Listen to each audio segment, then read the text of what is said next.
সময় আসলে আমাদের জীবন থেকে অনেক সময় আসলে চলে যাচ্ছে, আমরা জানি না, আমাদের অজান্তে। হুম। কিন্তু আমরা আসলে কেউ সময়ের সঠিক ব্যবহারটা কেউ করতেছি না।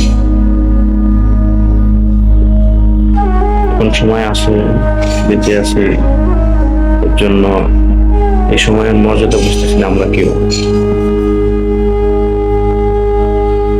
এই তো কয়েকদিন আগে আমার সমবয়সী আমরা,